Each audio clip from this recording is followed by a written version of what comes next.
There's a photograph, grainy, black and white, taken in a small restaurant in Cliffside Park, New Jersey, on a warm October evening in 1951.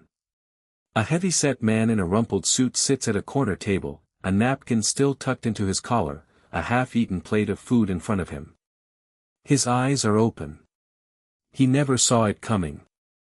4 bullets, close range, fired by men who may have once called him friend.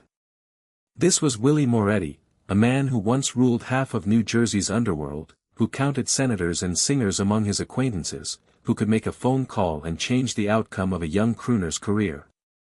But Willie Moretti wasn't murdered by a rival. He was murdered by his own family, the very organization he had built, protected, and bled for. Why? Because Willie Moretti knew too much. And worse, Willie Moretti had started to talk. Before we descend into this story, I want to know who's riding with me tonight. Drop a comment and tell me where you're watching from, and what time it is right now in your corner of the world. Whether it's midnight in Chicago or sunrise in Sydney, I want to know the shadows have found you too. Now, settle in, dim the lights if you can, and let's step back into the smoke-filled backrooms of old New Jersey, because this is the story of Willie Moretti, the mobster who knew too many secrets. The story of Willie Moretti does not begin with blood. It begins, like so many American gangster stories of his generation, with hunger, the plain, gnawing hunger of an immigrant family trying to survive in a country that promised everything and delivered very little to those who arrived with empty pockets and thick accents. Willie was born Guarino Moretti in 1894, in the crowded, sweat-soaked tenements of New York City, to Italian immigrant parents who had crossed an ocean chasing a dream that, for most families like theirs, curdled into a daily grind of poverty, discrimination, and desperation.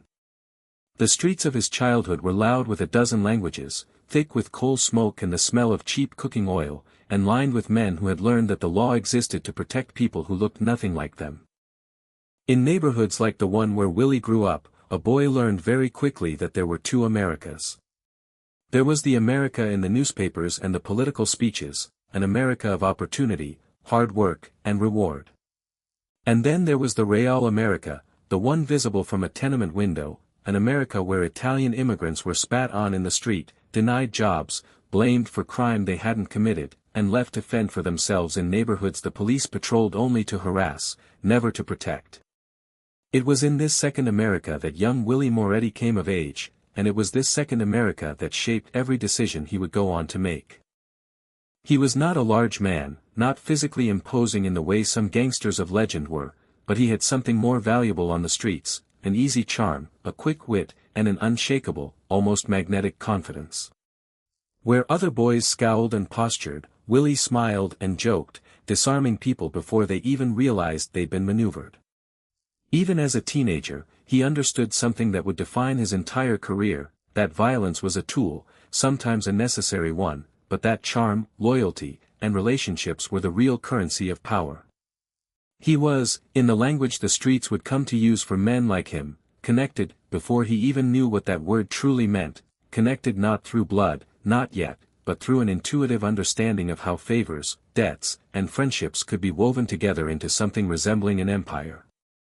By his late teens, Willie had drifted into the world of small-time hustling that so many young men in his position drifted into, not because he was inherently violent or cruel, but because the legitimate paths to survival were, for boys like him, often locked doors. He ran errands for older men in the neighborhood who dealt in the shadow economy, bootleg goods before Prohibition even made bootlegging a national obsession, small loans made to desperate families at interest rates that would make a modern banker blush, protection arrangements for shopkeepers too afraid or too pragmatic to trust the police. It was unglamorous work, mostly. It was not the stuff of movies. It was collection routes and whispered threats and long nights standing in doorways, watching the street, learning who could be trusted and who couldn't. But something was happening in America in these years that would change everything, not just for Willie Moretti, but for an entire generation of men just like him.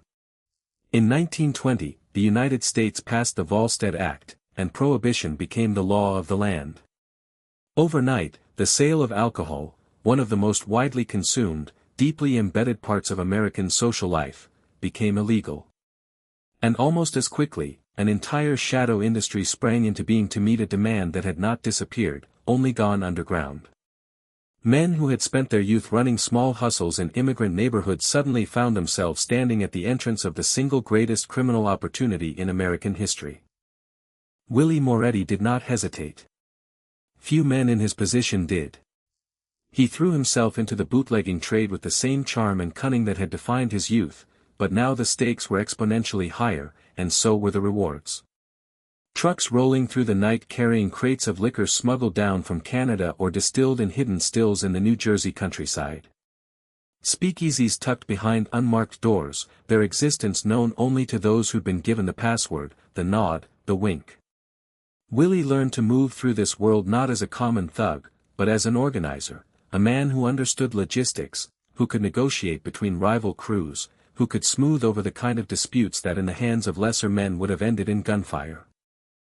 It was during these Prohibition years that Willie Moretti's name began to circulate in circles far beyond his old neighborhood.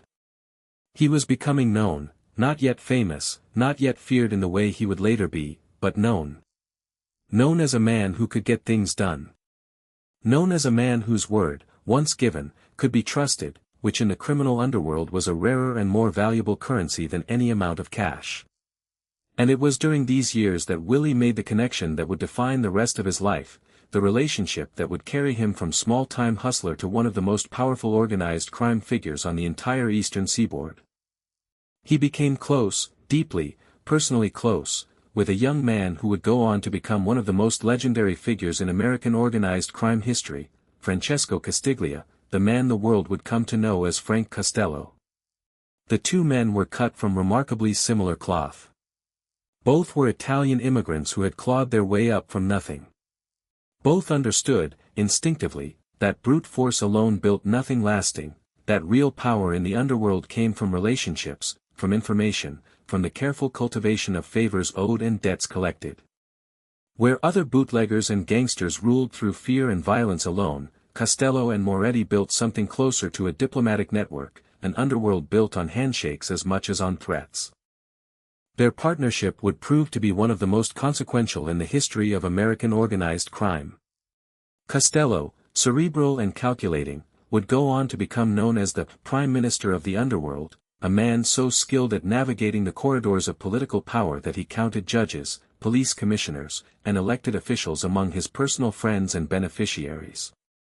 And Willie Moretti became, in many ways, his right hand, not merely an enforcer or a soldier, but a trusted lieutenant whose warmth and easy manner made him beloved even among people who should have feared him. There is something worth pausing on here, something that separates Willie Moretti from so many of the cold, calculating figures who populate gangster history. Nearly everyone who knew him, rivals, subordinates, even law enforcement officials who spent years trying to build a case against him, described Willie in strikingly similar terms. He was, by all accounts, genuinely likable. He laughed easily.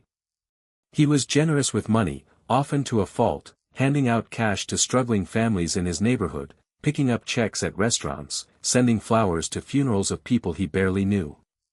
He had a reputation, even among hardened criminals, as a man who avoided unnecessary violence when he could, who preferred to talk his way out of a problem rather than shoot his way out of one. This reputation for warmth would serve him extraordinarily well as he rose through the ranks of what would eventually become known as the Genovese crime family, though in these early years, it operated under different leadership and different names, evolving through a series of power struggles that reshaped the entire structure of organized crime in New York and New Jersey. Willie's charm opened doors that violence alone never could have. Politicians who would have recoiled from an obvious thug found themselves comfortable in Willie's company. Police officials who took payoffs from cold, menacing gangsters with a grimace found themselves almost enjoying their interactions with Willie, who treated the transaction less like a bribe and more like a friendly exchange between men who understood how the world really worked. But make no mistake, beneath the charm, beneath the easy laugh and the generous hand, Willie Moretti was building something with deadly serious intent. As Prohibition wore on through the 1920s, he expanded his operations across the Hudson River into New Jersey, recognizing an opportunity that many of his New York-based colleagues overlooked.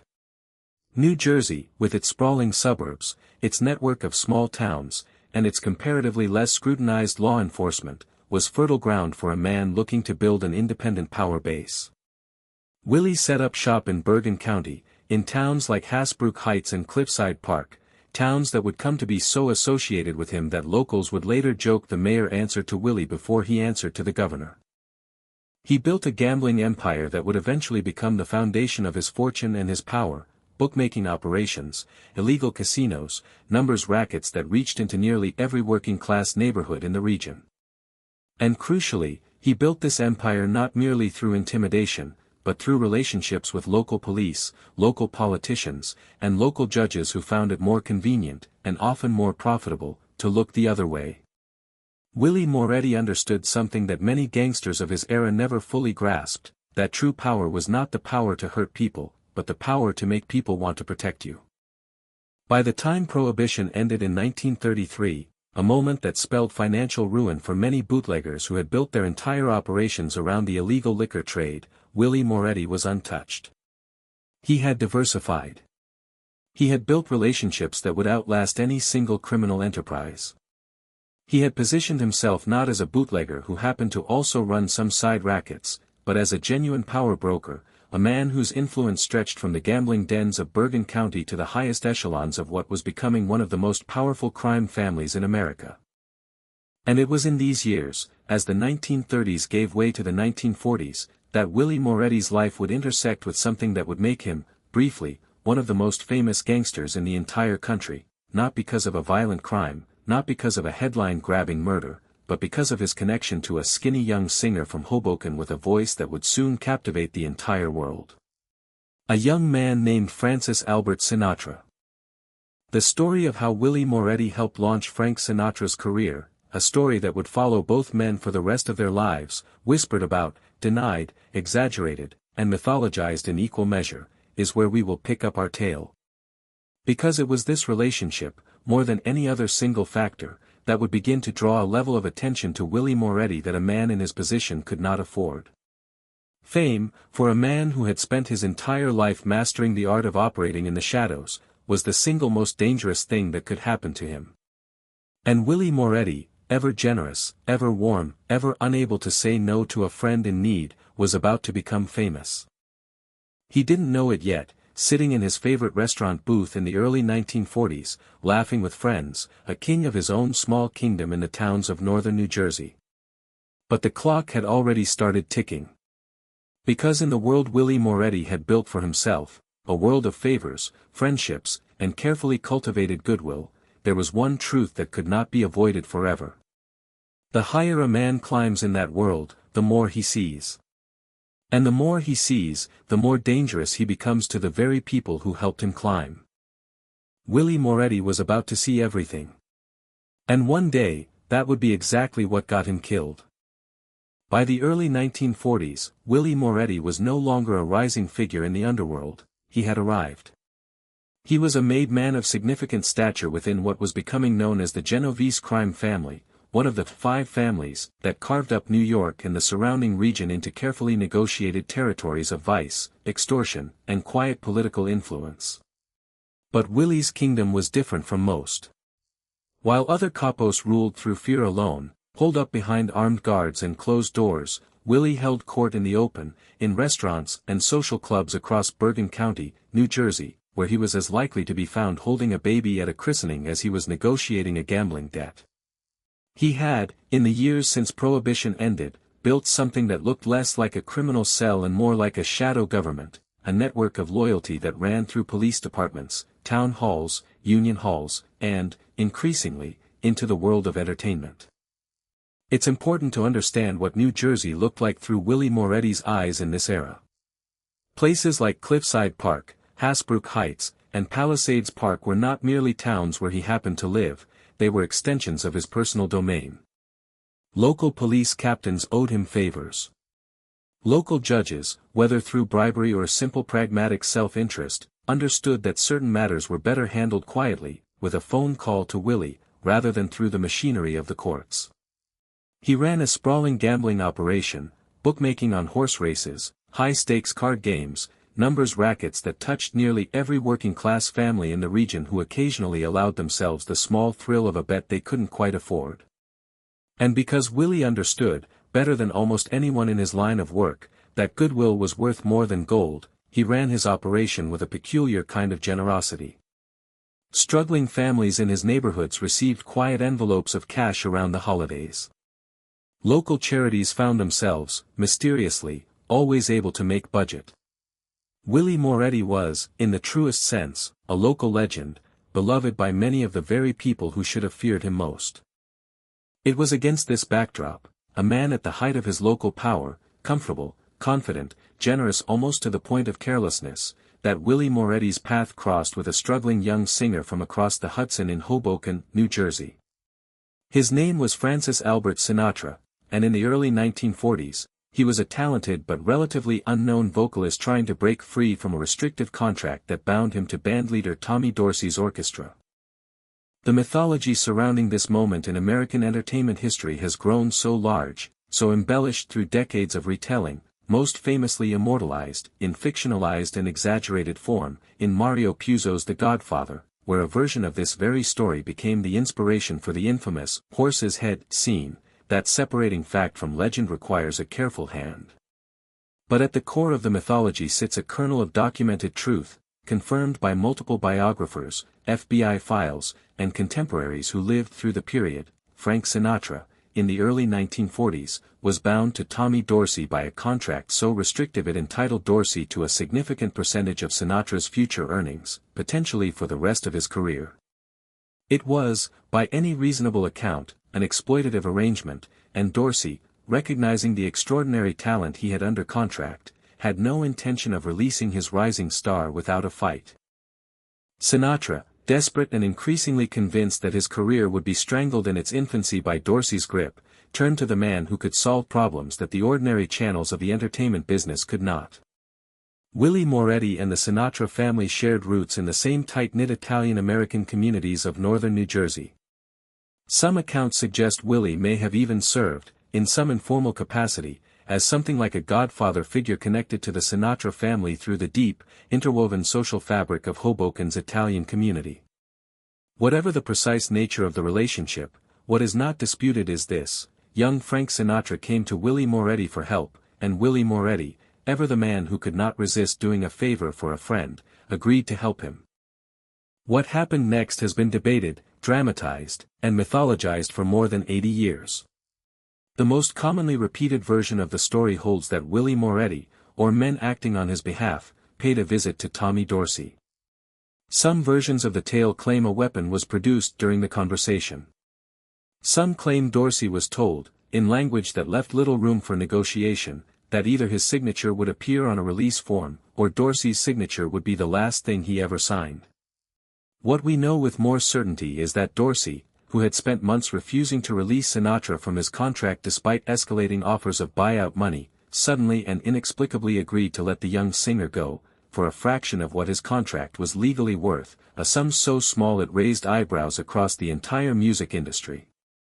Dorsey himself, in later years, would offer his own account of the encounter, one that only added fuel to the legend rather than extinguishing it. He described being visited by men who made their intentions unmistakably clear without ever raising their voices, without ever making an explicit threat that could be reported to the police, but who left him with the absolute understanding that continuing to hold Sinatra to his contract would be a decision with severe and permanent consequences.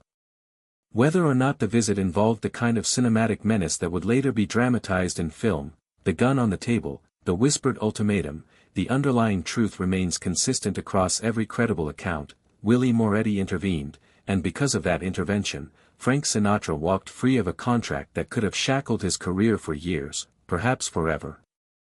For Sinatra, the consequences of this favor were immediate and staggering. Freed from Dorsey's grip, Sinatra's solo career exploded with a speed that stunned even the most optimistic observers in the music industry.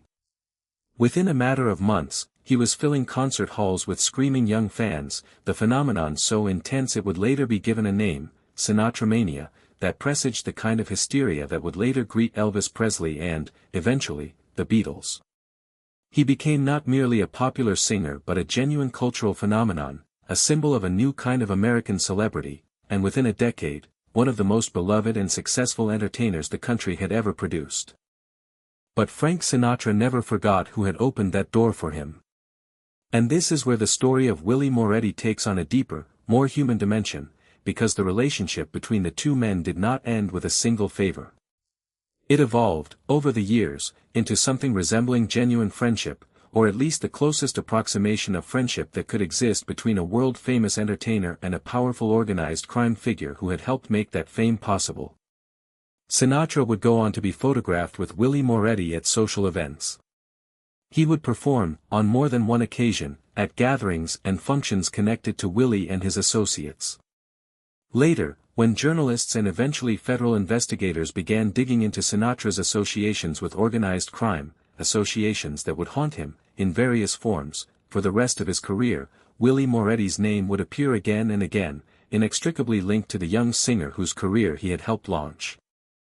This is worth sitting with for a moment, because it illustrates something essential about how Willie Moretti operated, something that separated him from the stereotype of the brutish, violence-first gangster. Willie understood, with an almost intuitive genius, that the true measure of power was not how many people feared you, but how many people owed you, and how deeply. A favor extended to a struggling young singer in 1942 cost Willie relatively little in the moment. But it created a bond, a debt of gratitude, that connected him to one of the most famous and beloved men in America for the rest of both their lives. It gave Willie Moretti a kind of cultural cachet that few gangsters of his era ever achieved. He was not merely feared in the underworld, he was, in certain circles, genuinely admired, even celebrated, associated with glamour and stardom rather than solely with menace and violence. But fame, as we noted at the close of our first chapter, is a double-edged blade, and nowhere would this prove more true than in Willie Moretti's own life. As Sinatra's star rose through the 1940s, so too did public and media scrutiny of the singer's associations, and by extension, scrutiny of the men who had helped elevate him. Willie Moretti's name began to appear in newspapers, not as a footnote in a court case or a police blotter, but as a figure of genuine public curiosity, a real-life gangster connected to one of the most famous entertainers in the country. This was precisely the kind of attention that a man in Willie's position could not afford, and precisely the kind of attention that men above him in the organizational hierarchy, men like the increasingly powerful and ruthless Vito Genovese, watched with growing unease. Because here is the uncomfortable truth about organized crime that Willie Moretti, for all his cunning, seemed either unable or unwilling to fully accept. The entire system depended on invisibility. The mob's power came not from its ability to intimidate through visible violence, but from its ability to operate quietly, beneath the surface of ordinary American life, protected by corrupted officials and enforced silence. A gangster who became a celebrity, even by association, even through an act as seemingly harmless as helping a young singer break a bad contract, was a liability. Every photograph of Willie Moretti standing next to Frank Sinatra at a nightclub was a photograph that could end up on a federal investigator's desk. Every newspaper story that mentioned Willie's name alongside Sinatra's was a story that drew unwanted eyes toward operations that depended entirely on staying out of the light. And yet, through the 1940s, Willie Moretti seemed almost incapable of restraining this side of his personality, the warm, generous, sociable side that made him beloved by so many and that had, in many ways, built the foundation of his power in the first place. He continued to move through society with an ease that few gangsters of his stature dared to display. He attended public events. He gave interviews, on occasion, to journalists who found him surprisingly candid, even charming, willing to speak with a frankness that most organized crime figures of his era would never have risked. He seemed, in some fundamental way, to enjoy being known, enjoyed the whispered recognition in restaurants, the nervous respect of strangers who understood who he was, the sense that he had built something in Bergen County that made him not just feared but genuinely, if uneasily, respected. This period, the mid to late 1940s, represents the true peak of Willie Moretti's power and influence. His gambling operations across New Jersey generated enormous sums of money, funneled up through the family structure to the men above him. His relationships with local law enforcement and political officials were so thoroughly cemented that raids on his operations were rare, and when they did occur, they tended to be symbolic rather than substantive, a show of enforcement designed to placate reformist newspapers rather than a genuine effort to dismantle his empire. He lived well, though not ostentatiously by the standards of later generations of organized crime figures. He preferred the comfort of familiar restaurants and the company of old friends to the flashy displays of wealth that would later come to define popular conceptions of mob bosses.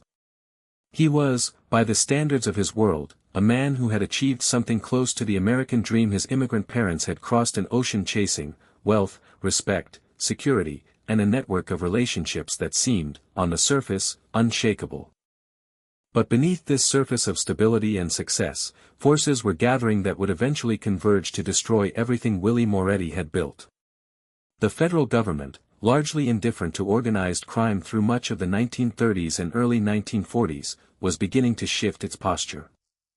A new generation of investigators and prosecutors, increasingly aware of the scale and sophistication of organized crime's infiltration into American economic and political life, was beginning to build the institutional apparatus that would eventually produce the Kefauver Committee, a Senate investigation that would, within just a few short years, drag the hidden world of organized crime into the harsh light of nationally televised hearings, and would place Willie Moretti himself directly in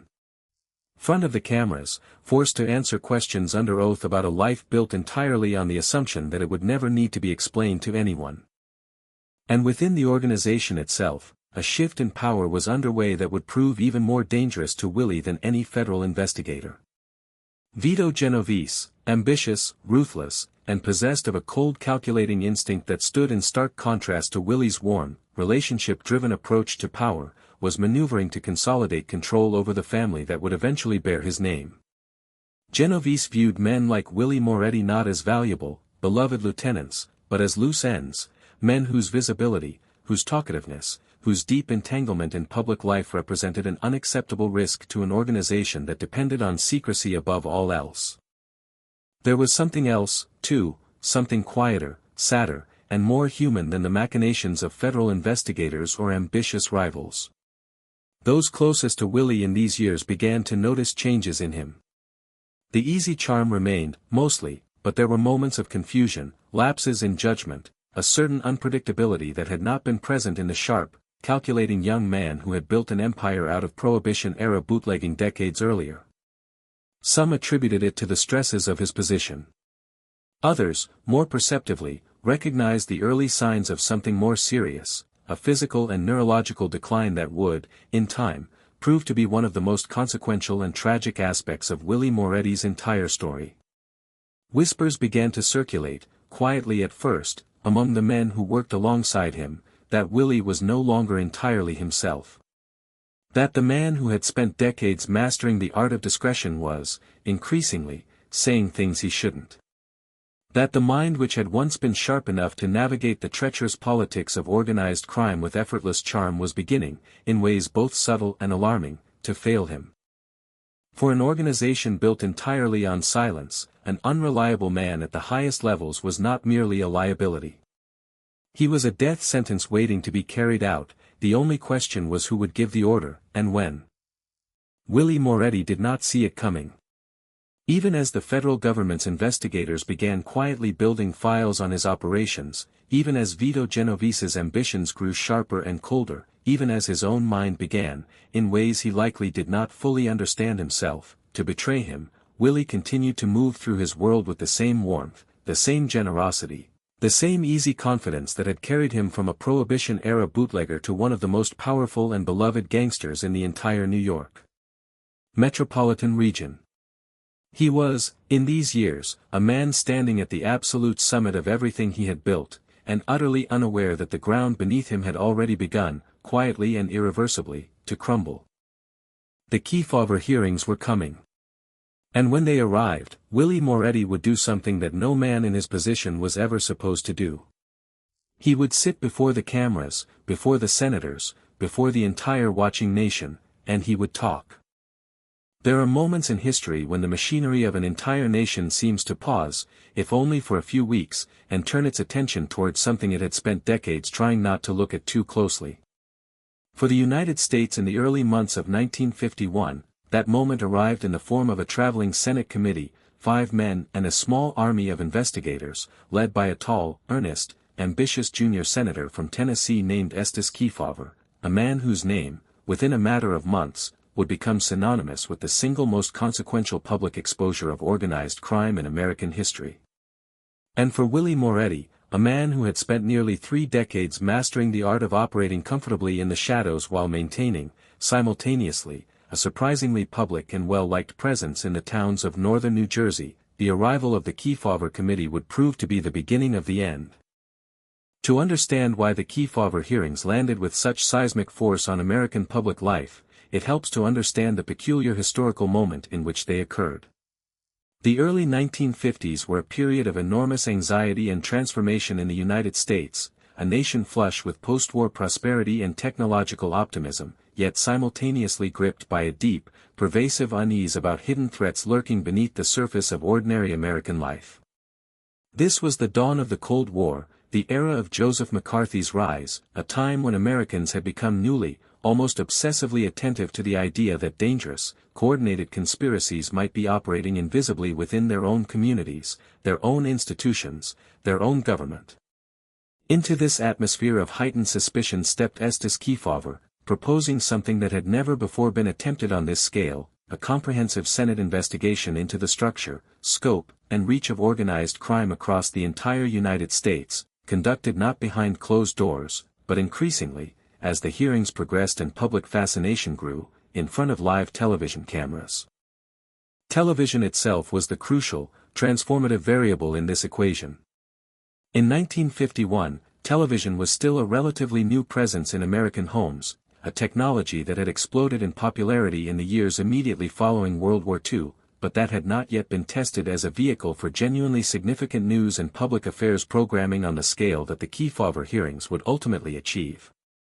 When the committee's hearings reached New York City in March of 1951, local television stations made the decision to broadcast the proceedings live, gavel to gavel, interrupting regular programming to bring Americans an unprecedented, unfiltered window into a Senate investigation of organized crime. The response was staggering, far beyond anything the broadcasters or the senators themselves had anticipated. Estimates of the viewing audience for portions of the hearings ranged as high as 30 million Americans, numbers that rivaled or exceeded the audience for major sporting events of the era. Department stores reported dramatic drops in daytime shopping traffic as women stayed home to watch. Movie theaters saw attendance decline. Bars and taverns installed television sets specifically so patrons could follow the hearings while they drank.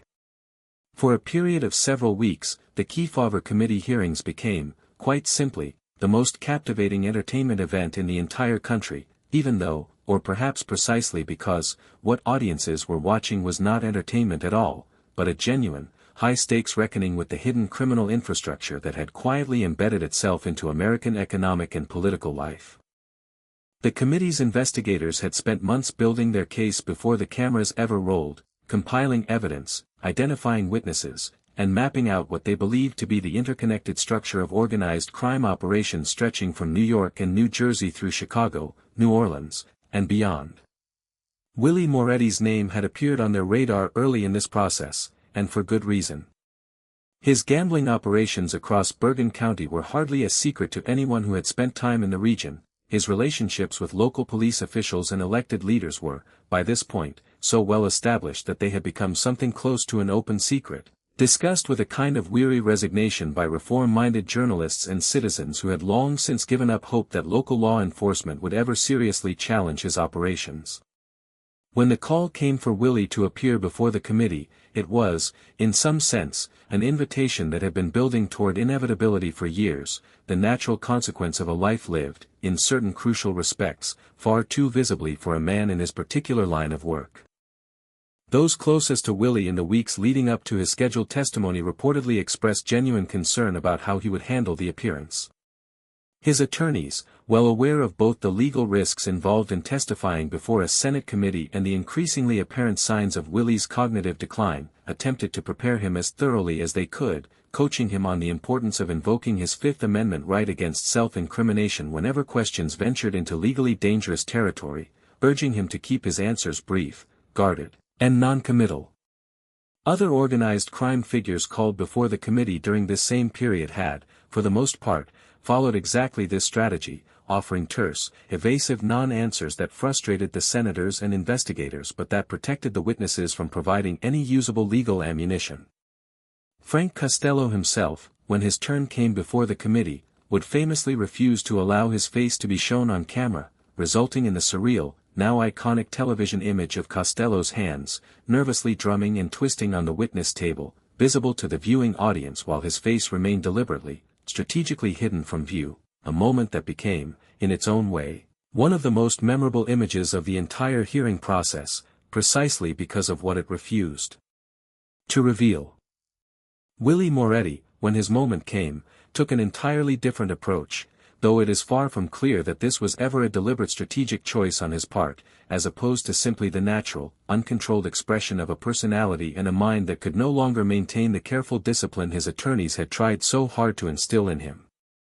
He appeared before the committee not with Costello's guarded, camera-shy reticence, but with an open, almost eager willingness to engage, to talk, to explain himself and his world to the senators and to the millions of Americans watching from home. From nearly the moment he took his seat at the witness table, it became clear to everyone in the room, the senators, the investigators, the reporters crowded into the hearing chamber, and Willie's own increasingly alarmed attorneys, that this was not going to be the kind of controlled, minimally damaging testimony that his legal team had spent weeks preparing him to deliver. The transcripts of Willie's testimony, preserved in the committee's official records and studied extensively by historians in the decades since, reveal a man who seemed almost constitutionally incapable of the guarded evasion that had served his colleagues so well. When asked about the nature and scope of his gambling operations, Willie offered answers that were remarkably, almost comically candid, describing the mechanics of bookmaking and numbers rackets with the practical, matter-of-fact tone of a small business owner explaining his trade to an interested but uninformed outsider. When pressed about his relationships with various law enforcement and political officials, he offered details and characterizations that left his own attorneys visibly wincing, occasionally interrupting to remind him, sometimes with obvious desperation, of his right to decline to answer. Willie would frequently acknowledge these interruptions with an easy, almost apologetic nod, and then, moments later, continue answering the question anyway, as though some part of his mind understood the warning intellectually but could no longer translate that understanding into the disciplined restraint the moment demanded. Perhaps the most famous exchange from Willie's appearance before the committee, the moment that would be replayed, quoted, and referenced for decades afterward as a kind of emblem of the entire strange, revealing spectacle of his testimony, came when committee counsel pressed him on his understanding and use of the term syndicate, a word that had become, throughout the hearings, a kind of shorthand for the broader, coordinated criminal network that Kefauver and his investigators were attempting to expose and define for the American public. Willie's response, rambling and tangential, seemed to drift through several different, only loosely connected trains of thought, touching on friendships, business relationships, and the general nature of how men in his world conducted their affairs, without ever quite arriving at anything resembling the kind of clear, legally coherent answer the question had been designed to extract. Reading the transcript today, with the benefit of historical hindsight and a fuller understanding of what was happening to Willie physically and cognitively during this period, the exchange reads less like a witness cleverly obfuscating under pressure, and more like the genuine, unguarded confusion of a man whose once sharp mind was struggling, in real time, in front of a national television audience, to organize thoughts and memories that no longer arranged themselves with the clarity and precision they once had. This quality, the sense that audiences watching at home were witnessing something more genuinely revealing and more genuinely tragic than a simple criminal witness attempting to dodge incriminating questions, is part of what made Willie Moretti's testimony resonate so powerfully with the American public, and part of what made it, ultimately, such a catastrophic liability for the organization he represented. Where other witnesses maintained a careful, calculated distance from the cameras, presenting themselves as cold, controlled, almost inhumanly disciplined figures whose inner lives and personalities remained entirely opaque to the viewing public, Willie Moretti, whether he intended to or not, offered something startlingly different, a genuine, if increasingly unreliable, human being, whose jokes landed with real warmth, whose confusion seemed real rather than performed, whose occasional flashes of the old charm and wit that had made him so beloved throughout his career broke through even the gravity of the proceedings in ways that clearly caught the senators themselves somewhat off guard.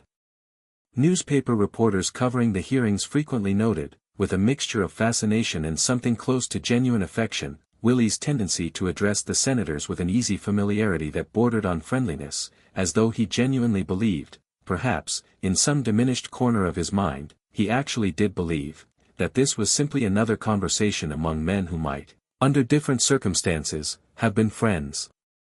There is a particular moment, frequently cited by historians examining this period, in which Willie was asked directly about his friendship with Frank Costello, and rather than offering the guarded, minimal acknowledgement that his attorneys had surely hoped for, launched instead into a warm, expansive description of their decades-long relationship, offering details about their history together that went considerably further than anything the committee's investigators had actually been able to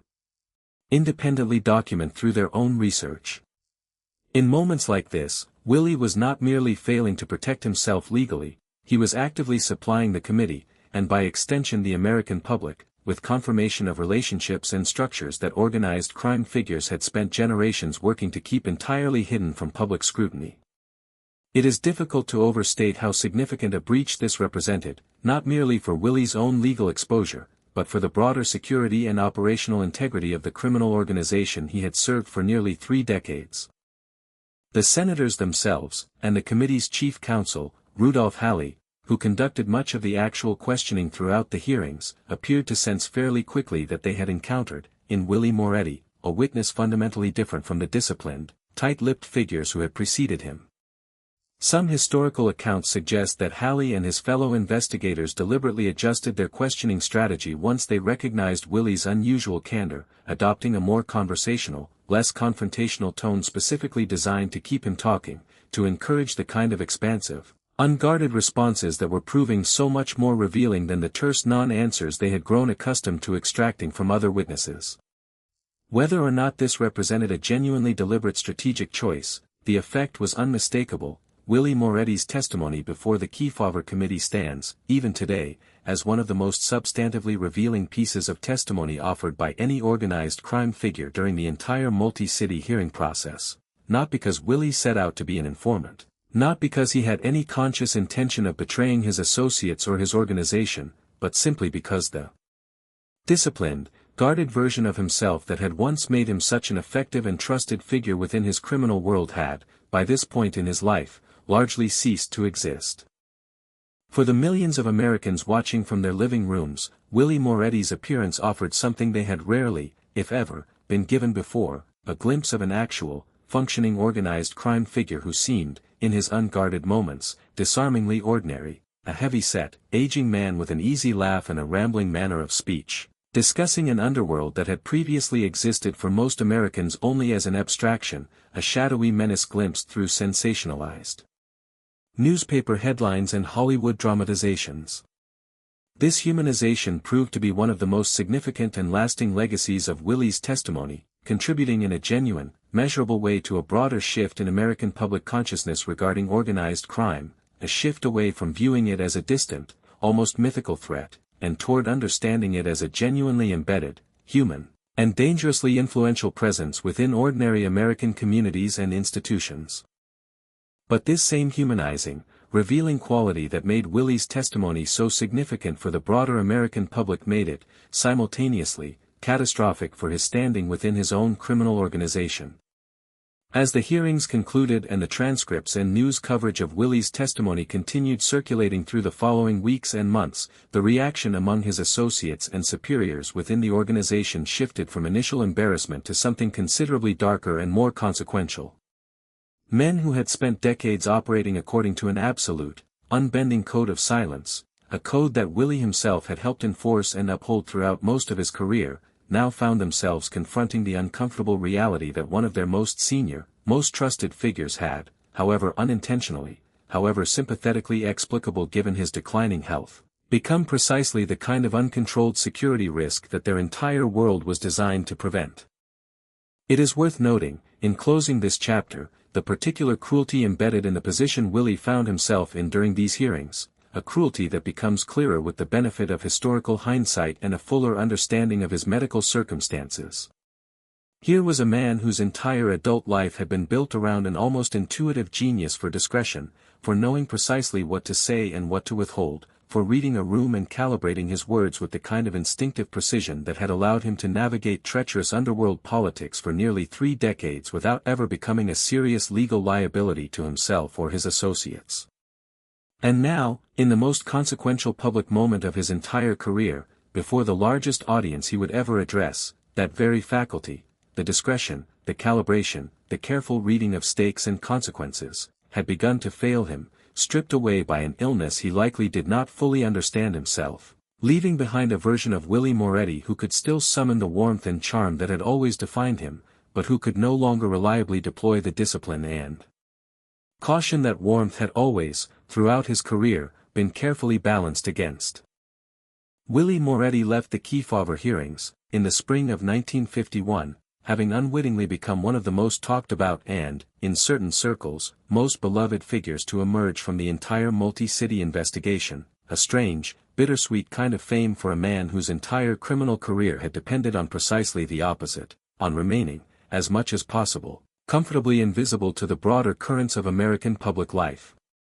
He returned to New Jersey, to his familiar restaurants and familiar routines, seemingly unaware of just how profoundly and permanently he had altered his own fate in those few days before the cameras. Within the organization he had served for decades, the conversations had already begun, quiet, careful, deadly serious conversations about what, precisely, was to be done about a man who could no longer be trusted to keep silent, no matter how much genuine loyalty and affection he still commanded among the very people now beginning to discuss the necessity of his removal. The clock, though Willie himself could not yet hear it, had already begun its final countdown. By the spring of 1951, Willie Moretti had done something that no capable, self-preserving man in organized crime was ever supposed to do. He had sat before a nationally broadcast Senate hearing, cameras rolling, millions of American households watching from their living rooms, and he had talked. Not in the guarded, evasive monosyllables that smarter, colder men like Frank Costello had offered when pressed by Senator Estes Kefauver's investigators. Willie had joked. He had rambled. He had, in moments that made his own attorneys wince and made the men above him in the organization go pale with fury, offered up details, names, and casual asides that no member of a secret criminal fraternity was ever meant to speak aloud in public, under oath, with the entire nation listening. The hearings themselves had been a cultural earthquake. For the first time in American history, organized crime had stopped being an abstraction whispered about in newspaper columns and had become something the average citizen could watch unfold on their own television set, in their own living room, during a decade when television itself was still a novel and mesmerizing presence in American homes. Estimates suggest that as many as 30 million Americans tuned in to watch portions of the hearings, an audience larger than had watched the World Series that year. Willie Moretti, unwittingly, had become one of the accidental stars of this new television spectacle, a genial, rambling, oddly likable figure who seemed almost incapable of taking the gravity of his situation seriously, cracking jokes with the senators, offering colorful commentary on the gambling business as though he were discussing a legitimate trade rather than confessing to decades of organized criminal activity. It would be easy, looking back, to frame Willie's behavior before the committee as simple recklessness, an old man's inability to understand the stakes of the moment. But the truth, as those closest to him understood even then, was more complicated and considerably sadder. Willie Moretti was not merely being careless. He was, by this point, a man whose mind had begun to fail him in ways that were becoming increasingly difficult for even his closest associates to hide. Family members and associates had noticed the signs for months, perhaps years, before the hearings, the repeated stories, the sudden confusions, the flashes of uncharacteristic irritability followed by long stretches of the old, familiar warmth. Whispers within the organization had begun to circulate that Willie was suffering the effects of syphilis, contracted decades earlier, now manifesting in its late neurological stages, a condition that, in the years before modern treatment protocols were widely available, could produce exactly the kind of cognitive decline, impulsivity, and unpredictable behavior that those around Willie had started to notice with growing alarm. Whatever the precise medical reality, the practical consequence was undeniable and, for the men above him in the organization, utterly unacceptable. Willie Moretti had become a man who could no longer be trusted to keep his own secrets, and by extension, the secrets of everyone connected to him. In front of Kefauver's committee, he had confirmed his associations with figures across the underworld with a casualness that stunned observers. He had discussed the mechanics of illegal gambling operations with the enthusiasm of a small business owner discussing his trade at a Chamber of Commerce luncheon. He had, in one now infamous exchange, been asked about the term syndicate, and responded with an answer so rambling and tangential that the transcript itself reads like the confused ramblings of a man losing his grip on the thread of his own thoughts. He named associates. He confirmed relationships that powerful men had spent entire careers trying to keep hidden from public record. And when his own attorney attempted, repeatedly, to advise him to invoke his right against self-incrimination, Willie often simply continued talking anyway, as though the warning hadn't registered, as though some part of him no longer fully grasped the danger he was creating with every word. For a man like Vito Genovese, cold, calculating, obsessively secretive, a man who had spent years methodically consolidating power within the organization through a combination of patience, ruthlessness, and an almost paranoid commitment to discretion, Willie Moretti's performance before the Kefauver Committee was not merely embarrassing. It was existential. Every organization built on a legal enterprise depends, at its absolute core, on a wall of silence that separates the criminal world from the machinery of law enforcement and public accountability. That wall had just been breached, on national television, by a man who was supposed to be one of its most trusted guardians.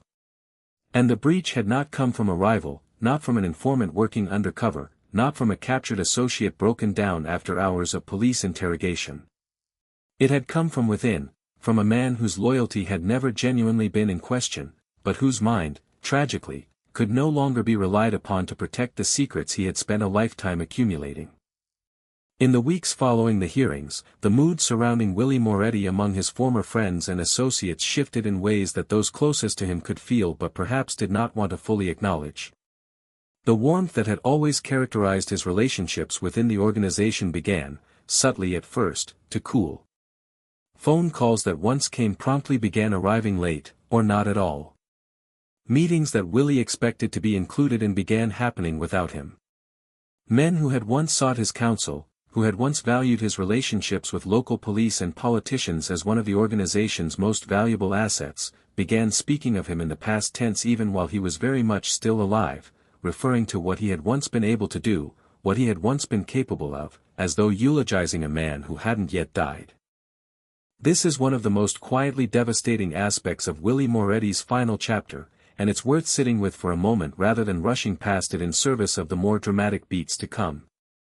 Because what was happening to Willie Moretti in these months was not simply a criminal organization identifying and eliminating a security risk in the cold, calculated manner so often depicted in gangster films.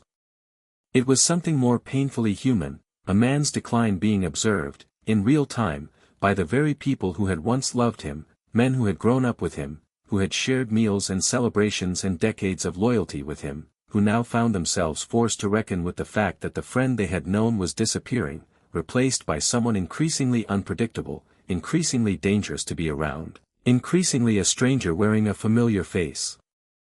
Frank Costello, Willie's oldest and closest friend within the organization, the man whose rise through the underworld had run parallel to Willie's own for nearly 3 decades, found himself in an agonizing position. Costello understood better than almost anyone what was happening to his old friend, understood the medical reality behind Willie's erratic behavior, understood that the man rambling before the Kefauver Committee was not a traitor but a victim of a disease that had slowly, mercilessly eroded the sharp mind that had once made him one of the most capable men in their world. But Costello also understood, with the same cold clarity that had allowed him to survive and thrive for decades in one of the most dangerous professions in America, that understanding and sympathy could not save Willie from the machinery that was now beginning to turn against him. Organizations like theirs did not have room for sentiment when survival itself was at stake. If Willie's decline continued, and every sign suggested that it would only worsen, the risk he posed would only grow. Today it was rambling testimony before a Senate committee. Tomorrow, In a moment of confusion or diminished judgment, it might be something far worse, a slip of the tongue to the wrong person, a confession made to an undercover agent Willie no longer had the mental clarity to recognize as a threat, a secret revealed not out of malice but simply because the part of his mind that had once known to keep it hidden no longer functioned as it should. Vito Genovese, unburdened by the decades of personal history and affection that complicated Costello's feelings, moved through this period with considerably less hesitation.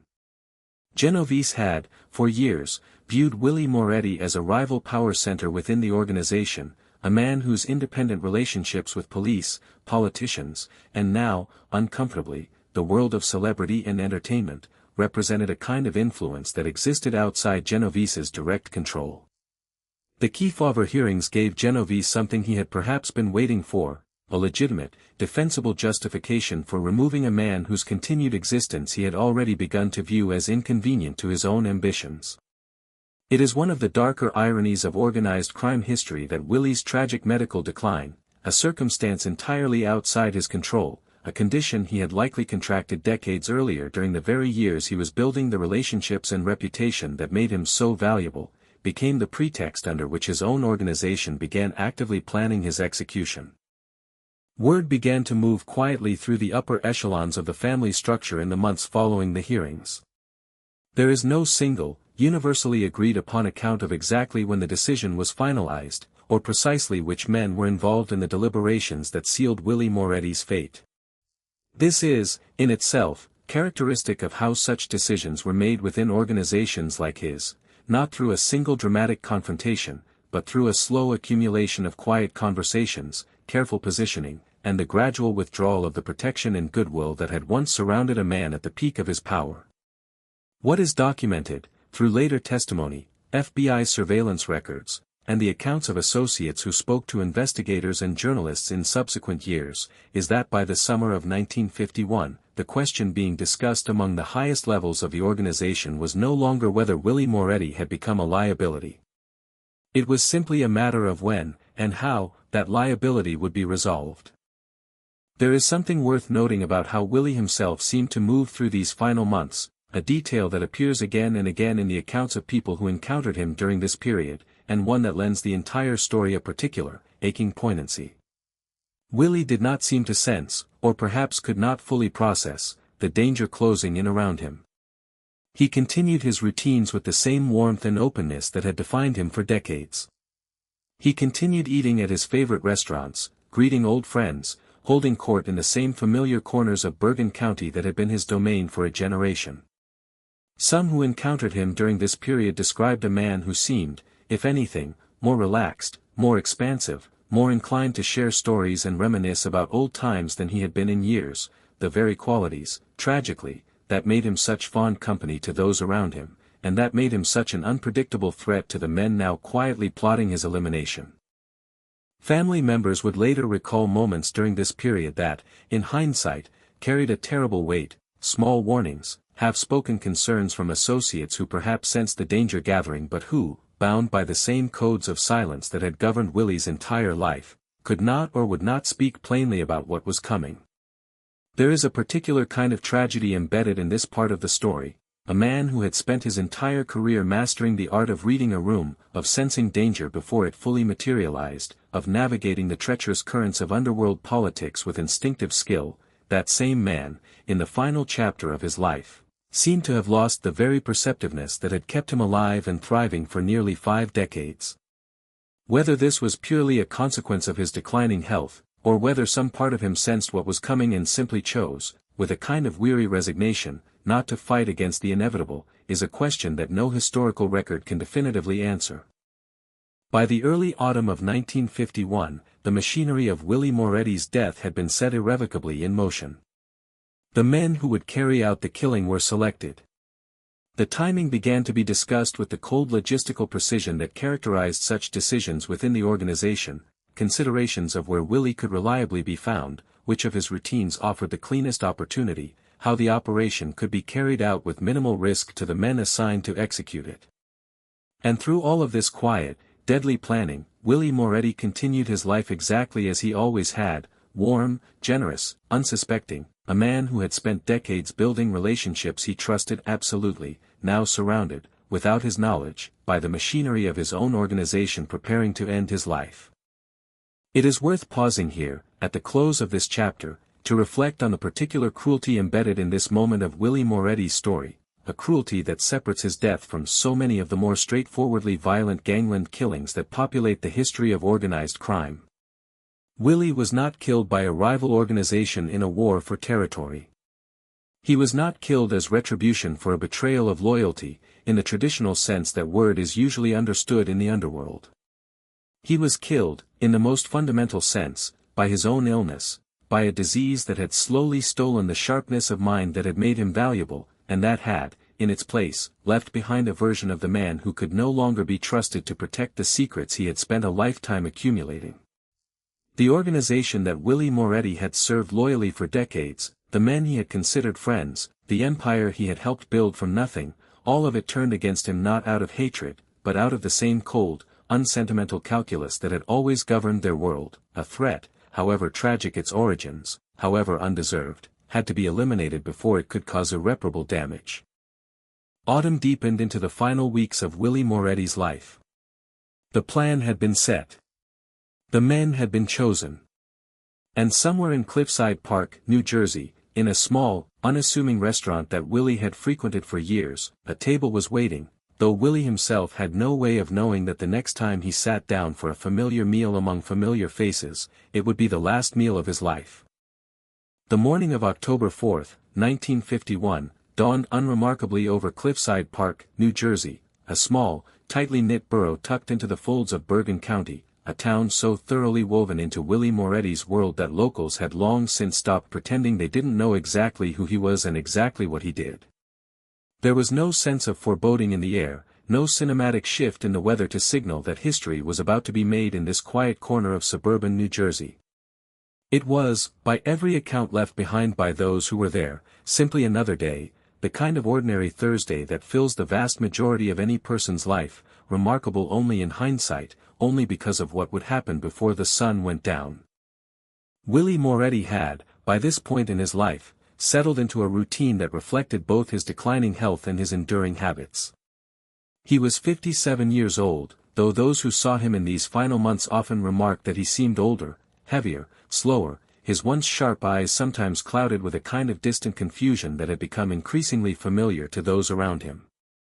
Yet he retained, even now, flashes of the old Willie, the warmth, the generosity, the easy laugh that had made him one of the most genuinely well-liked figures in the entire underworld of the New York metropolitan region. He continued to make his rounds through Bergen County much as he always had, visiting familiar haunts, greeting familiar faces, conducting what remained of his business with the same open, sociable manner that had defined him for decades. Joe's Elbow Room sat on Palisade Avenue in Cliffside Park, an unassuming restaurant of the kind that dotted small New Jersey towns throughout the mid-20th century, the sort of place with red checkered tablecloths, a bar along one wall, and a menu built around the comforting, unpretentious staples of Italian-American home cooking. It was not a lavish establishment, not the kind of glamorous nightclub one might associate with organized crime figures in popular imagination. It was, instead, exactly the kind of place Willie Moretti had always preferred, a neighborhood spot, familiar and unthreatening, where he could sit for hours with old friends, order the same dishes he'd been ordering for years, and feel, for a few hours at least, the simple comfort of routine in a life that had otherwise grown increasingly unpredictable. On this particular Thursday, Willie had arranged to have lunch with a small group of associates, men he considered friends, men he had known for years, men whose company had always brought him a sense of ease and familiarity. The exact composition of the group that gathered at Joe's Elbow Room that afternoon has been the subject of considerable historical scrutiny in the decades since, pieced together through police reports, subsequent trial testimony, FBI files, and the accounts of witnesses who were present in the restaurant when everything unfolded. What emerges from this historical record is a portrait of a meeting that appeared, to any outside observer, to be nothing more than what it claimed to be, old friends gathering for a midday meal, sharing conversation over plates of pasta and glasses of wine, the kind of unremarkable social gathering that happened in Italian-American restaurants across New Jersey every single day. Willie arrived at the restaurant sometime around midday, greeted by the staff with the familiarity reserved for a long-time regular, a man who had likely eaten at this establishment more times than anyone could reasonably count, whose preferences were known without needing to be stated, whose presence in the restaurant was so unremarkable, so woven into the fabric of the establishment's daily rhythm, that no one thought twice about it. He settled into his usual booth, greeted the men who had come to join him, and the meal began in the same easy, familiar manner that had characterized countless lunches before it. What Willie did not know, what he could not have known, given how carefully and quietly the organization had conducted its planning in the weeks and months leading up to this day, was that at least some of the men who joined him at that table, men he considered friends, men whose company he had sought out specifically because it brought him comfort and ease, had been positioned there for an entirely different purpose. This is perhaps the single most chilling detail of the entire assassination, the element that separates Willie Moretti's death from so many of the more straightforwardly violent confrontations that populate the history of organized crime. He was not ambushed by strangers. He was not gunned down by rival gang members who burst through the door with weapons drawn, the kind of dramatic, cinematic violence that Hollywood would later popularize in countless gangster films. He was killed, instead, in the company of men he trusted, men who had shared his table and his conversation for the better part of an hour, men who waited patiently through the ordinary rhythms of a shared meal before the moment arrived to carry out what they had come to do. The historical accounts differ slightly on the precise sequence of events, as accounts of sudden, chaotic violence so often do, piece together after the fact from witnesses whose memories were understandably fractured by shock and fear. But the essential details remain consistent across virtually every documented source.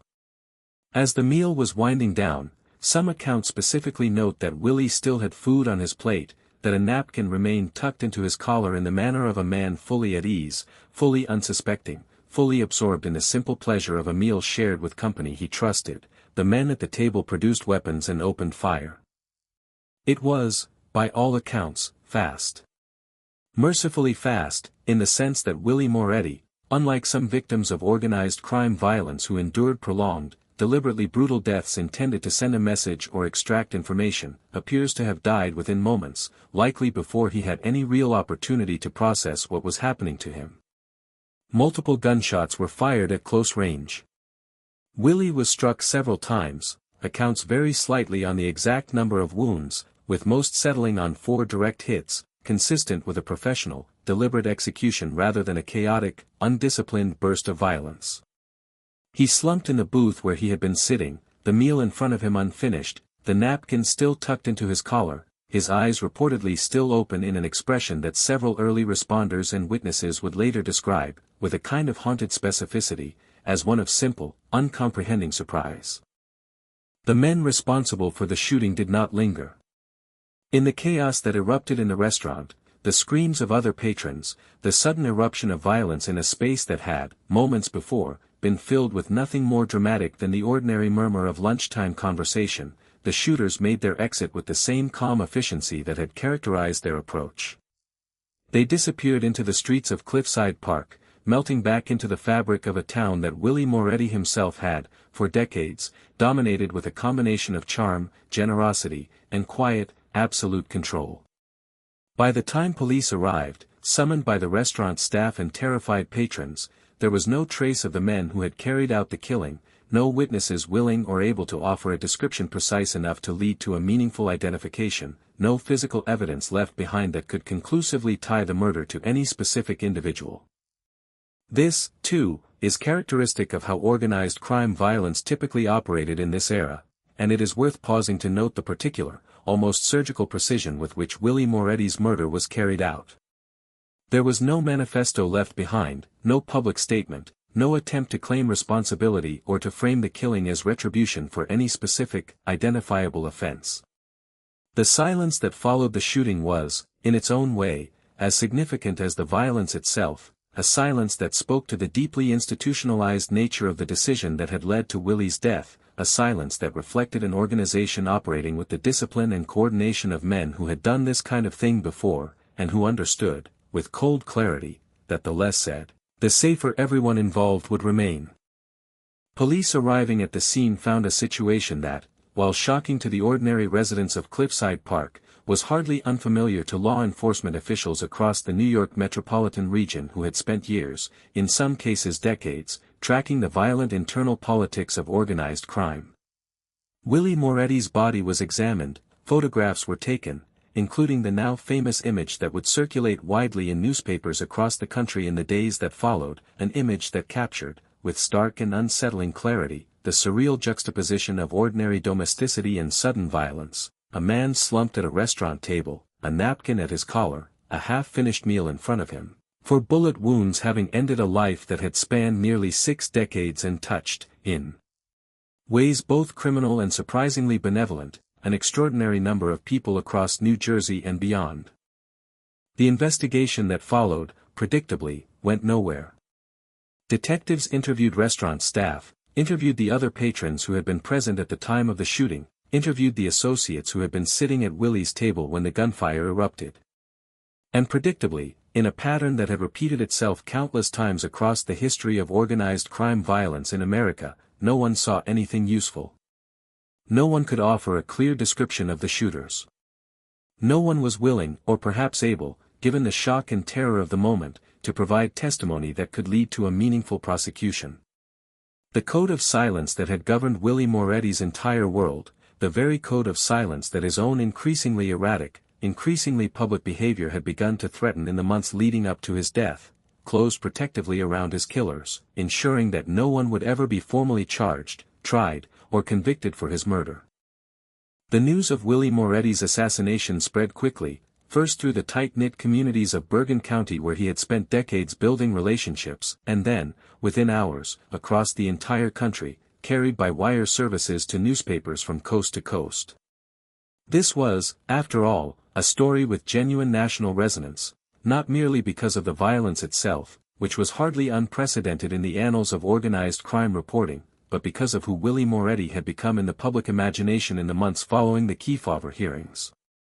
He was no longer simply a regional gambling boss known primarily to law enforcement officials and residents of northern New Jersey. He had become, through his rambling, oddly captivating testimony before a nationally televised Senate committee, a recognizable figure to millions of Americans who had never set foot in Bergen County, who had watched him on their television screens with a mixture of fascination and disbelief, who had, in their own way, come to feel a strange, distant familiarity with this heavy-set, garrulous gangster who seemed so willing to talk about a world that most Americans understood only through rumor and Hollywood dramatization. Newspapers across the country ran the story with predictable sensationalism, many drawing explicit connections between Willie's death and his testimony before the Kefauver Committee, speculating, accurately, as subsequent historical analysis would largely confirm, that his willingness to talk, combined with the visible decline in his mental faculties, had marked him for elimination by an organization that could not tolerate the risk he now represented. The story captured public imagination in a way that few gangland killings had before, precisely because Willie Moretti had, however unwittingly, transformed himself from an anonymous criminal figure into something resembling a recognizable public personality, a transformation that had likely contributed directly to the very decision that ended his life, and that now, in the aftermath of his death, made his murder a subject of genuine national fascination rather than merely another obscure entry in the long, grim ledger of organized crime violence. Frank Sinatra, whose career Willie had helped launch nearly a decade earlier, reportedly learned of the murder while on tour, and those close to him in this period would later describe a man visibly shaken by the news, though characteristically, given the delicate and carefully managed nature of Sinatra's public relationship to his organized crime associations throughout his career, he offered no public statement, no acknowledgement of the profound debt he owed to the man who had, in the most direct and consequential way imaginable, made his extraordinary career possible. This silence, too, is worth noting, a reflection of the broader pattern that had governed Willie Moretti's relationships throughout his life. He had given so much, so generously, to so many people, and yet, in the moment of his death, the very code of silence that had defined his world ensured that even those who owed him the most could not, or would not, publicly acknowledge the depth of that debt. Within the organization itself, the reaction to Willie's murder was, unsurprisingly, muted and carefully controlled. There were no public statements, no acknowledgments of involvement, no attempt to explain or justify the killing to the outside world. Among those who had known Willie personally, men who had, in many cases, considered him a genuine friend for decades, the murder was processed with the particular, unsettling pragmatism that characterized life within organized crime, a recognition that a decision had been made, that the decision had been carried out, and that dwelling too long or too publicly on the emotional weight of that decision served no useful purpose and carried genuine risk. Frank Costello, in particular, is reported by multiple biographers and historians to have been deeply affected by the death of his longtime friend and associate, even as he understood, with the same cold clarity that had allowed him to survive for decades in this treacherous world, why the decision had ultimately been made. There is something particularly tragic in this detail, the image of a man forced to reconcile genuine grief with the pragmatic acceptance that the friend he mourned had, in the calculus of the organization they both served, become too dangerous to be allowed to live.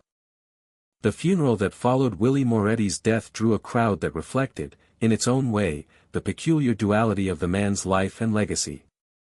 Family members, longtime friends, associates from the criminal underworld, and ordinary residents of Bergen County who had, over the decades, benefited from Willie's quiet generosity all gathered to pay their respects to a man whose life had been defined by contradictions that few outside his closest circle could ever fully reconcile, a criminal who had built an empire on illegal gambling and organized violence, and yet a man remembered by countless individuals for his warmth, his generosity, his willingness to help friends and strangers alike in moments of genuine need. It was, in its own way, a fitting final testament to a man whose entire life had been characterized by this same essential duality, a man capable of tremendous kindness and tremendous danger in equal measure, a man who had built his power not through fear alone but through genuine relationships, and who had, in the end, been destroyed not by an enemy but by the very organization those relationships had helped build. In the immediate aftermath of the murder, law enforcement officials across New Jersey and New York renewed their efforts to understand the internal politics of organized crime that had led to Willie's death, efforts that would, in the coming years, contribute to a broader public and institutional reckoning with the scale and sophistication of organized crime's infiltration into American life.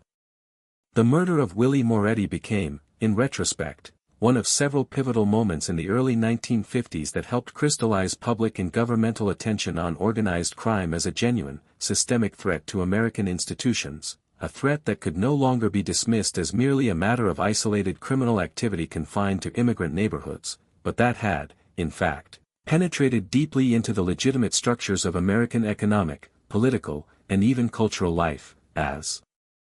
Willie's own relationship with Frank Sinatra had so vividly demonstrated.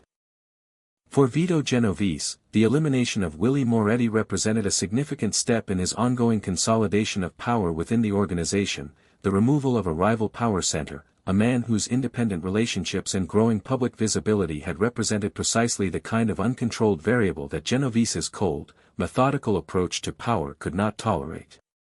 In the months and years that followed, Genovese would continue his ruthless campaign to eliminate rivals and consolidate control, a campaign that would eventually bear his name on the very organization Willie Moretti had helped build decades earlier during the chaotic, opportunity-rich years of Prohibition.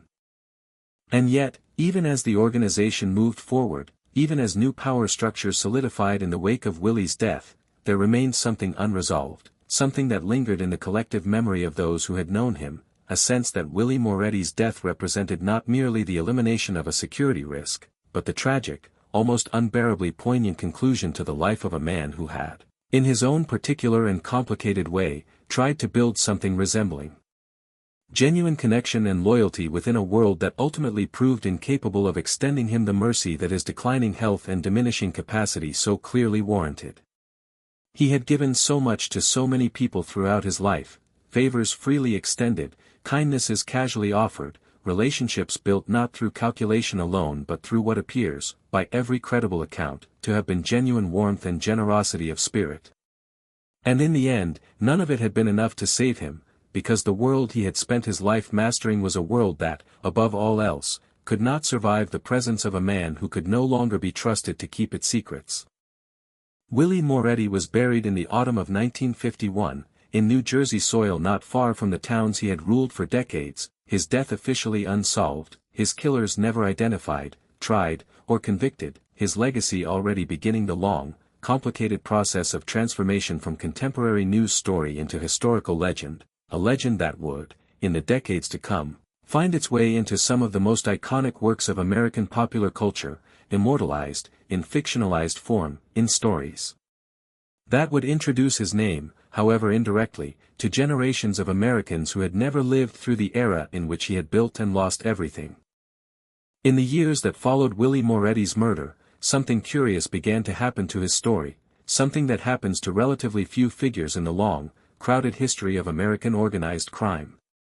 He did not simply fade into the archives, another unsolved gangland killing filed away in police records and yellowing newspaper clippings, remembered only by historians and true crime enthusiasts with a particular interest in the era.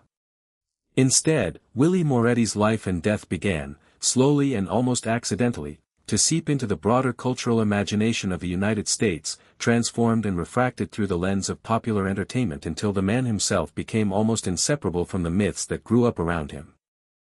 The most significant vehicle for this transformation arrived in 1969, nearly 2 decades after Willie's death, when a relatively obscure Italian-American novelist named Mario Puzo published a book that he himself, in later interviews, would admit he wrote largely for the money, hoping to produce a commercially successful potboiler that might finally lift his family out of the financial struggles that had plagued him for years as a writer of more literary, less commercially viable fiction. That book was The Godfather, and within it, tucked among the sprawling, multi-generational saga of the fictional Corleone crime family, was a scene that would become one of the most famous and frequently referenced moments in American popular culture, a scene that bore unmistakable, if fictionalized, echoes of Willie Moretti's real-life intervention on behalf of a young Frank Sinatra decades earlier. In Puzo's novel, and even more indelibly in Francis Ford Coppola's 1972 film adaptation, a young, struggling singer named Johnny Fontane, a character whose career trajectory, whose vocal talent, whose very name seems constructed as a thinly veiled homage to Sinatra himself, finds himself trapped in a restrictive contract with a bandleader who refuses to release him despite the young singer's pleading. Fontane turns to his godfather, Vito Corleone, for help. And in one of the most chillingly memorable sequences in American cinema, Corleone dispatches his enforcer to negotiate with the bandleader, resulting in the now iconic image of a severed horse's head placed in the bandleader's bed, a gruesome, unmistakable message that persuades him to release Fontane from his contract for a fraction of its true value. The parallel to the real events surrounding Willie Moretti's intervention with Tommy Dorsey on behalf of Frank Sinatra was, for anyone familiar with the true story, impossible to miss. Puzo himself, in various interviews over the years, offered somewhat inconsistent accounts of how directly he had drawn on the real history of Sinatra's release from his Dorsey contract, sometimes downplaying the connection, sometimes acknowledging that the broad outline of the story, a young singer trapped by an exploitative contract, freed through the intervention of a powerful mob figure, had clearly informed his fictional creation. Whatever the precise nature of Puzo's inspiration, the cultural effect was undeniable and, in its own way, extraordinary, a real historical event involving Willie Moretti, however embellished and transformed in the retelling, had become permanently woven into one of the most influential and widely consumed works of American fiction of the entire 20th century. This transformation had a curious, almost paradoxical effect on Willie Moretti's actual historical legacy. On one hand, it ensured that some echo of his story, however distorted, however fictionalized, however divorced from the actual man and his actual life, would continue to reach new generations of Americans for decades to come, long after his name might otherwise have faded entirely from public memory. Millions of people who had never heard of Willie Moretti, who knew nothing of Cliffside Park or Joe's Elbow Room or the Kefauver hearings, nonetheless carried in their cultural memory a version, however indirect, of the real event that had once made Willie Moretti one of the most consequential figures in Frank Sinatra's early career. On the other hand, this same transformation obscured the real man almost entirely, replacing him with a fictional archetype, the shadowy, menacing mob enforcer, communicating through horrifying symbolic gestures rather than the warm, garrulous, relationship-driven diplomacy that had actually characterized Willie's approach to power throughout his real life. The horse's head scene, for all its cinematic power, bore almost no resemblance to what most historical accounts suggest actually happened between Willie Moretti and Tommy Dorsey, a conversation, by most credible reconstructions, that involved intimidation through implication and presence rather than any of the visceral, symbolic violence that Puzo's fictional imagination would later attach to the story. This gap between the historical reality of Willie Moretti and his fictionalized cultural afterlife speaks to something important about how organized crime history tends to be remembered and transmitted in American culture more broadly. The real Willie Moretti, complex, contradictory, capable of both genuine warmth and genuine violence, a man whose power rested as much on charm and relationship building as on intimidation, a man whose tragic decline in his final years stemmed from a treatable but, in that era, poorly understood medical condition rather than any simple moral failing, was, in many ways, a far more interesting and human figure than the archetypal mob boss that popular culture would eventually construct in his shadow. But complexity rarely translates well into the kind of iconic, easily digestible imagery that popular entertainment tends to favor. The horse's head is memorable, visceral, instantly comprehensible as a symbol of mob power and menace.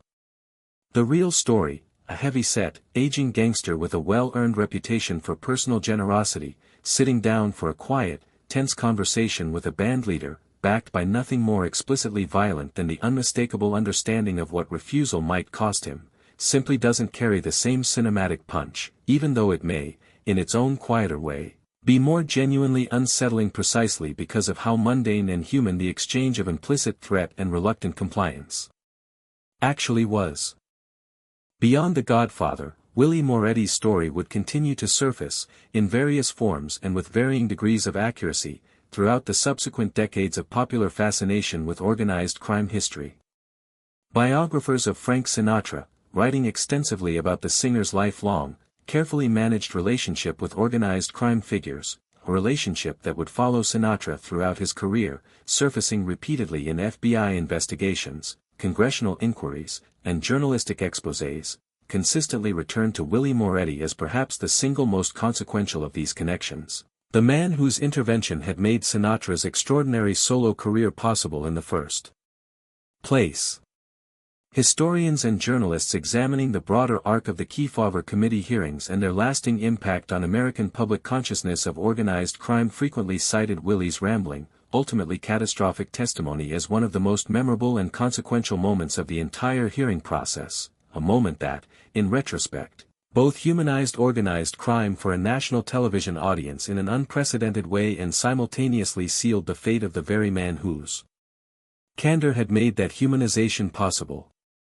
There is a particular irony worth dwelling on here, one that becomes clearer with historical distance. Willie Moretti, in his final public act before his death, may have inadvertently done more to expose the human reality of organized crime to the American public than perhaps any other single figure of his era. Where other witnesses before the Kefauver Committee offered careful, lawyerly evasions, presenting themselves as calculated, controlled, almost inhuman in their refusal to engage genuinely with the senator's questions, Willie Moretti, whether through the effects of his declining health or through some deeper, more essential quality of his character that even illness could not fully suppress, offered the American public something closer to an authentic glimpse of the actual human beings who populated this hidden criminal world, men who joked, who rambled, who spoke with genuine, if inappropriate, pride about their accomplishments, who seemed, in unguarded moments, disarmingly ordinary despite the extraordinary criminal enterprises they had built and maintained. This authenticity, this humanizing quality, may well have made Willie Moretti more valuable to public understanding of organized crime in death than perhaps any calculated, deliberate testimony could have achieved. And it was precisely this same quality that made him too dangerous to be allowed to continue living within an organization that depended, for its very survival, on maintaining exactly the kind of impenetrable, inhuman mystique that Willie's candor had so thoroughly punctured. In the decades following his death, law enforcement's understanding of Willie Moretti's murder, and of the broader organizational dynamics that had led to it, would continue to develop and deepen, informed by subsequent investigations, the testimony of organized crime figures who later turned informant, and the broader historical scholarship that emerged as academic and journalistic interest in organized crime history matured through the latter half of the 20th century. FBI files, gradually declassified and made available to researchers and journalists over the subsequent decades, would confirm much of what had long been suspected but never formally proven, that Vito Genovese had indeed been the principal architect of the decision to eliminate Willie, motivated by a combination of genuine concern about the security risk posed by Willie's declining mental state and a more calculated desire to remove a rival power center within the organization as Genovese continued his methodical consolidation of control. These files would also confirm the broader pattern of internal organizational politics that had characterized this period of transition within what would eventually become known as the Genovese crime family, a period marked by a series of similar eliminations and power struggles as different factions and individuals maneuvered for control in the wake of the disruption caused by the Kefauver hearings and the broader increase in public and law enforcement attention on organized crime. Frank Costello, Willie's oldest friend and the man whose own career had run parallel to Willie's for the better part of 3 decades, would himself become the target of an assassination attempt just a few years after Willie's death, in 1957, an attempt, allegedly orchestrated once again by forces aligned with Vito Genovese's relentless drive to consolidate power, that Costello would survive, though the attempt would ultimately prompt him to step back from active leadership within the organization, effectively ceding control to Genovese and marking the definitive end of an era of organized crime leadership that Willie Moretti had once been so central to. There is something worth noting in this connection: the same organizational forces that had eliminated Willie Moretti in 1951 would, within just a few years, turn their attention to eliminating or neutralizing the other major figures who had once stood alongside him at the height of the family's power, a pattern that suggests Willie's murder was not an isolated event but rather one early, consequential move in a broader campaign of consolidation that would reshape the entire structure of organized crime in the New York metropolitan region for decades to come. For the town of Cliffside Park itself, and for the broader communities of Bergen County that Willie Moretti had once so thoroughly dominated, his death marked something of a symbolic turning point as well, though the transition away from the kind of open, deeply entrenched organized crime influence that Willie had represented would prove to be a gradual process rather than an immediate transformation. The gambling operations, the corrupted relationships with local law enforcement and political officials, the entire shadow economy that Willie had built and maintained over decades did not simply disappear with his death, they persisted, in various forms, under new leadership, for years afterward. But the particular, almost folkloric relationship between Willie Moretti and the towns he had once ruled, the sense, shared by many longtime residents, that he had been not merely a criminal figure to be feared but also, in his own complicated way, a kind of local benefactor whose generosity had touched countless families throughout the region, would linger in local memory for generations, passed down through the stories and recollections of residents who had lived through the era of his dominance. It's worth pausing, in this chapter, to consider what Willie Moretti's story ultimately reveals about the broader nature of organized crime in mid-20th century America, because his particular arc, from Prohibition-era bootlegger to beloved local power broker to inadvertent national television personality to victim of his own organization's ruthless self-preservation instincts, illuminates something essential about how these criminal enterprises actually functioned, in contrast to the more simplified, archetypal narratives that popular culture would later construct around figures like him. Willie's power was never built solely, or even primarily, on violence and intimidation, despite the fact that violence remained an ever-present, essential tool available to him and to the organization he served.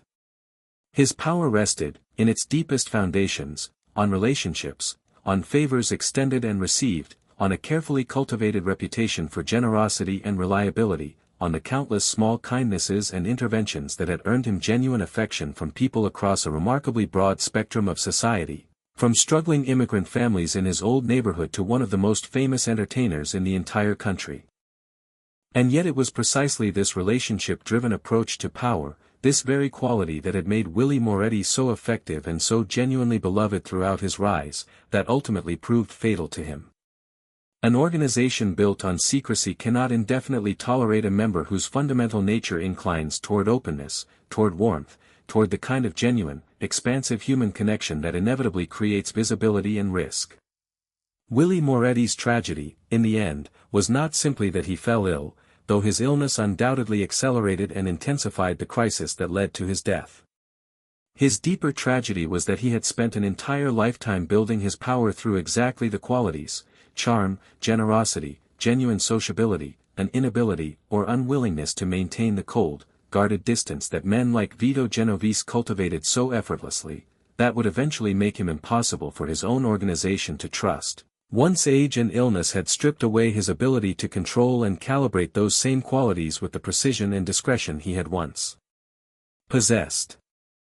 There is a particular kind of American story embedded in Willie Moretti's arc, one that transcends the specific details of organized crime and speaks to something more universal about ambition, loyalty, and the particular cruelty of institutions that demand absolute reliability from individuals who are, in the end, only human, subject to illness, decline, and the same vulnerabilities that afflict every person regardless of the power or wealth they may have accumulated.